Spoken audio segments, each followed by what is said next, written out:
뉴욕 증시가 이 빅테크 실적이 휘청휘청 거리고 있었죠. AI 우려도 나오고 있었고. 근데 FOMC로 이렇게 급반전을 한 겁니다.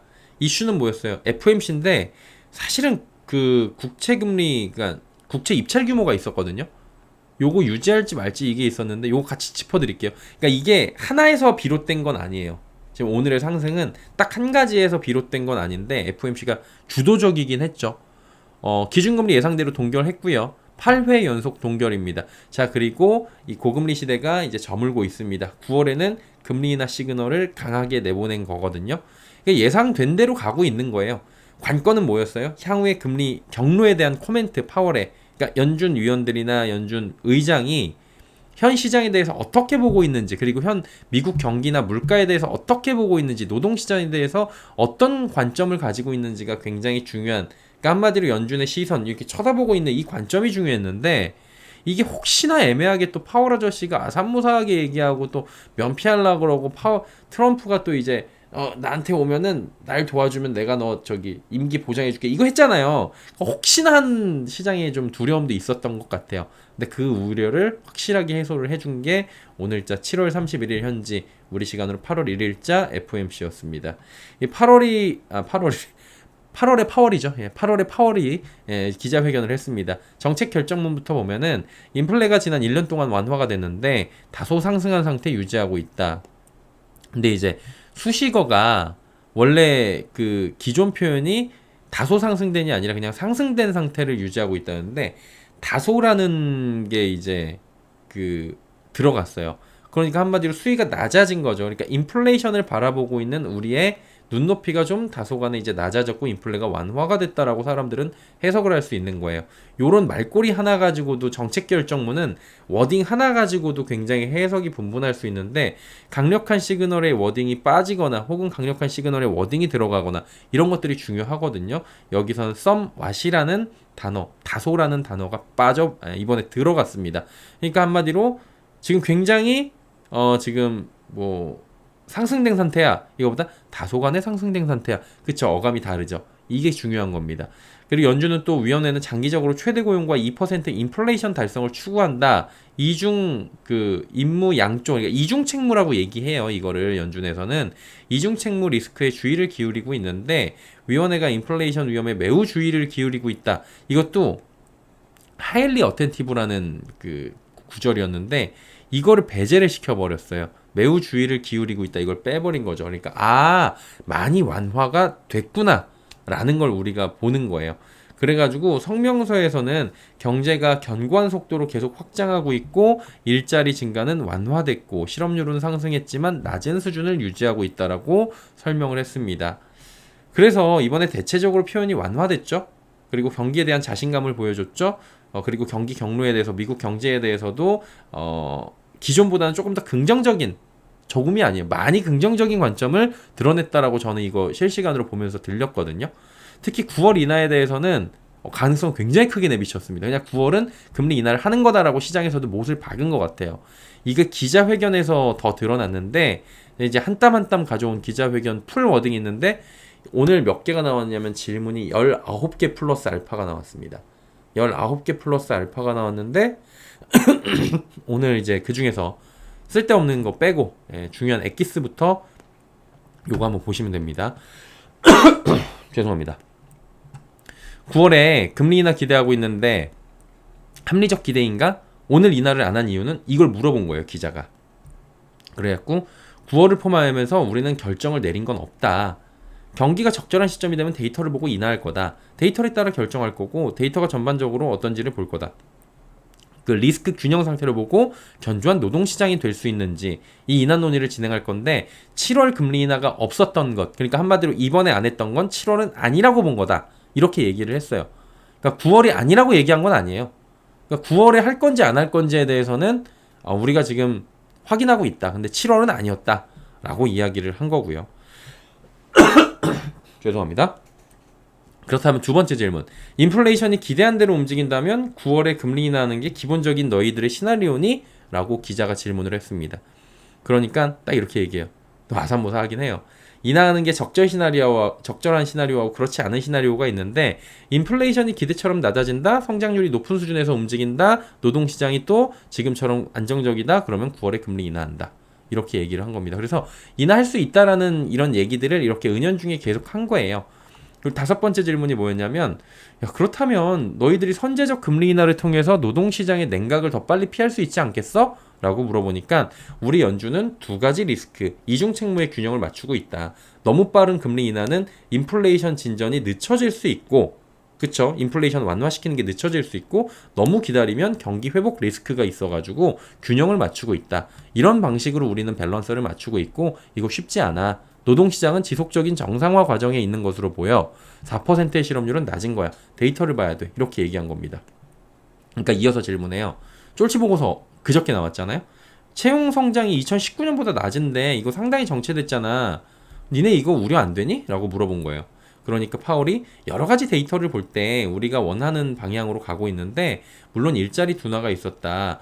오늘 ECI가 고용비용 같은 경우에는 기대보다 낮았는데 좋은 수준이다. 임금 수준이 여전히 강력한 수준이고 앞으로 지속 가능한 수준으로 우리는 갈 것이고 경로로 가고 있다고 우리는 생각하고 보인다. 노동시장은 정상화 프로세스와 일치한다. 그러니까 파월이 지난번부터 계속 얘기했던 게 노동시장이 좀 강하다. 인플레는 잡히고 있는데 고용시장을 우리는 계속 주목하고 있다라고 했는데 고용시장까지도 정상화 프로세스를 보인다고 이렇게 워딩을 얘기를 한 겁니다. 그러니까 이제 금리 인하할 때 노동시장이 빠르게 냉각되지 않을까 걱정은 안 돼? 그러니까 걱정 안 된다. 이 결정 내릴 때 어려운 결정임을 우리는 알고 있다. 너무 빠르고 혹은 너무 늦게 행동 취하지 않도록 하고 있다. 그리고 좋은 결정을 내렸다고 생각하는데 요번에 정책금리가 5.3%인 것을 고려할 때는 뭐 빠르게 결정할 수 있다. 우리 경제가 약하다고 보이지도 않는다. 이게 중요하죠. 우리 경제, 미국 경제가 약하다고 보이지도 않고 노동시장도 지금 마찬가지고 실업률은 조금 높지만 정상화되고 있고 임금 상승률도 아직 높다. 그리고 해고율도 낮고 고용률도 높다. 그래서 전체적 데이터를 볼 때 노동시장이 정상화되고 있다라고 긍정적인 코멘트를 또 보내준 겁니다. 자, 다음을 보면 뭐예요? 미 연준이 이거 되게 중요해요. 정치적으로 고려하지 않는다고 했는데 금리 인하 가능한 듯해. 그게 근데 대선 2개월 전이야. 그러니까 9월에 니들이 할 것 같은 게 대선 2개월 전인데 이거 트럼프 전 대통령이 그때 하면 안 된다고 너한테 얘기했잖아. 이거 너 어떻게 할 거야? 라고 물어본 거예요. 파월한테. 그러니까 딱 잘라서 얘기합니다. FOMC는 아무 결정을 안 내렸습니다. 향후에 대해서 말이죠. 어떻게 될지 모릅니다. 지금 상황을 보면 인플레가 목표치 향해 내려가고 있고 실업률도 잘 가고 있다. 잡혀가고 있다. 이런 현상을 우리는 유지하고 싶다. 연준에서는. 모든 회의는 이 점에만 집중을 하고 싶고 FOMC 임무 완수하는데 우리는 집중하고 있다. 정치적 고려하지 않고 있고 미 의회는 비정치적 권한을 우리에게 부여했다. 특정 정치적 결과를 지지하지 않는다. 역할을 다하면 이 혜택은 국민에게 돌아간다. 나는 네 번의 대선을 거쳐온 사람이다. 그동안의 정치적 고려 없었다. 데이터 전망, 리스크 균형만 고려한다. 자, 보세요. 말이 길죠. 정치적으로 고려를 안 한다고 하는지 안 하는지 모르겠는데 신경을 쓰고 있다는 거야. 굉장히 길게 이야기했습니다. 그러니까 딱 더 얘기해요. 미 연준의 경제 모델과 전망은 해리스의 트럼프의 공약들을 고려하냐? 그러니까 이 경제 정책 고려하면서 너희들 지금 하고 있는 거야? 라고 물어보니까 전혀 아니다. 그들이 어떤 행동을 취할지 모른다. 우리는 고려 안 할 거다. 다양한 정책 시나리오에 대한 시뮬레이션은 돌리겠지만 그 결과를 기반으로 우리가 정책을 만들어내진 않는다. 우리는 비정치적 기관이다. 정치적 고려하지 않는다. 라고 이야기를 했습니다. 마지막으로 9월에 금리 인하할 때 지금 시장의 일각에서는 한 번에 0.5% 내리는 일막 빅스텝 가능성에 대한 얘기를 합니다. 그러니까 얘기를 했어요. 지금 그 고려 안 해. 당연히 결정 내린 것도 아닌데 고려 안 한다. 그러니까 한마디로 0.5% 한 번에 내리는 건 조금 시장의 지금 선택지가 아니다라고 이야기를 한 겁니다. 그리고 오늘 회의에서 금리 인하에 대해서 논의했다고 하는데 9월 금리 인하에 대해서 구체적인 논의 있었나라고 하니까 회의 첫날에는 금융 안정성 논의를 우리는 하고 경제 상황에 대한 토론을 하고 오늘은 통화 정책에 대한 논의를 했다. 참가자들이 각자 19명이에요. 연준 위원들이 견해를 피력했는데 뭐 경제에 대해서 다르게 생각하고 있긴 하다. 의견의 차이가 있는데 합의를 추구하고 이번 결정도 만장일치로 나온 거다. 몇몇 이들은 이번 회의 때 금리 인하를 이야기하기도 했다. 이것도 중요하죠. 지금 상황에서도 금리 인하를 요구를 한 연준 위원들이 있다. 그런 비둘기들이 있었다는 거죠. 중론은 뭐다? 이번 회의는 금리 안 하는 거다. 다음 회의 때는 금리 인하 자신감이 큰지에 대해서는 데이터를 봐야 하는데 이게 진짜 중요했어요. 금리 인하 우리 가능하다고 본다. 9월 데이터가 돌아온다면. 예. 이거예요. 근데 가능하다고 지금 보고 있다라고 얘기를 한 겁니다. 물론 이제 단선은 있었지만, 전제는 있었지만. 마지막으로 경기 경착륙 가능성 굉장히 낮다고 보인다. 지금 미국 경기가 과열되고 있거나 약화되고 있다고 보이지도 않는다. 현재 경기는 견고하다. 노동시장 냉각됐다. 실업률은 낮다. 전반적으로 갈 때 강력한 노동시장이다. 한마디로 과열되지 않았고 약화되지 않고 있다고 보고 있다. 아직 FOMC는 임무완수는 아니다. 경제 향방을 면밀히 살필 거고 빠르게 약화되면 적절히 대응할 수 있고, 하지만 지금 경제 활동 견고하고 좋은 노동시장이고 인플레이션은 낮아지고 있다 라고 이야기를 한 겁니다. 즉 뭐예요? 이거 결론적으로 이야기하자면은 정치적인 고려는 연준은 없다. 경기는 그리고 원하는 방향대로 가고 있고 경착륙도 아니고 노동시장도 냉각되는데 인플레이션은 줄어들고 있고 상당히 이상적이고 좋은 시장 환경이 조성이 되고 있고, 그래서 우리는 9월에 이대로 가면 금리 인하를 고려하고 있고 0.5%포인트를 한 번에 낮추는 빅스텝 고려는 아니다 라고 정리가 되겠죠. 깔끔했어요. 예. 이렇게 연준에서는 지금 입장을 발표를 하고 기자회견을 한 겁니다. 제가 개인적으로 눈에 띄는 건 뭐냐면은 정치적 고려가 없다고 하면서 상당히 많은 시간을 지금 할애를 했습니다. 누군가가 그랬어요. 지난번에 저희 채널에서도 그렇고 많이들 그래요. 9월에 금리 인하 못할 수도 있다. 트럼프 때문에 라고 하는 거예요. 근데 저는 뭐라 그랬냐면 그냥 파월은 할 거라고 확신을 했죠. 지금도 그래요. 왜냐하면 파월이 트럼프 눈치 봐가지고 안 한다고 해도 욕먹고요. 해도 어차피 욕먹어요. 예, 근데 해도 욕먹는 거는 정당하게 욕먹는 게 아니라 누군가 특정 입장한테 욕먹는 거기 때문에 오히려 명분은 하고 욕먹는 게 훨씬 욕구 먹는 게 아닌 거죠. 그래서 그렇게까지 하면서 자리 보존을 해야 뭐하나라는 생각이 저 사람이 안 들겠냐라는 게 제 입장인 거예요. 얘기하잖아요. 내가 4번의 대선을 거친 사람이라고. 4번을 거친 사람이고 내가 늙은 나이라는 걸 보여주는 건데, 예. 근데 그렇게까지 할까 싶은 거죠. 그래서 그런 모습들을 이번에 우려들을 일각에 지금 보여준 것 같아요. 그래서 파월의 메시지는 뭐였다? 정치적으로 인간들아 날 묶을 생각하지 말아라 라는 거고요. 한 가지 저는 더 가는 것 같아요. 이게 뭐냐면 현 정부에 대한 선물이 아니었나.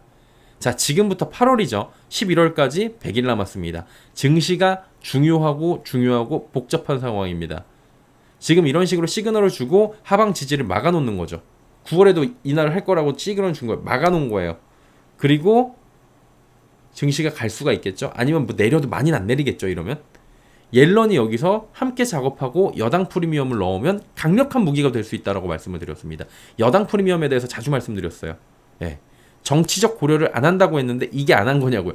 꽤나 한 듯한 게 아닌가라는 행보가 아닌가라고 저는 보여지고 있어요. 그리고 잠시 뒤에 옐런도 짚어드리겠지만 민간 일자리 증가율도 둔화가 됐습니다. 예, 그래가지고 이게 ADP 민간 고용이잖아요. 3년 만에 임금 상승 속도도 3년 만에 최저치고 지금 고용이 완만하게 둔화되고 있다는 데이터가 또 나온 거예요. 이런 것까지 나오니까 지금 파월이 더 자신 있게 오늘 이야기한 게 아닌가라고 하고요. 전망치 모두 하회했습니다.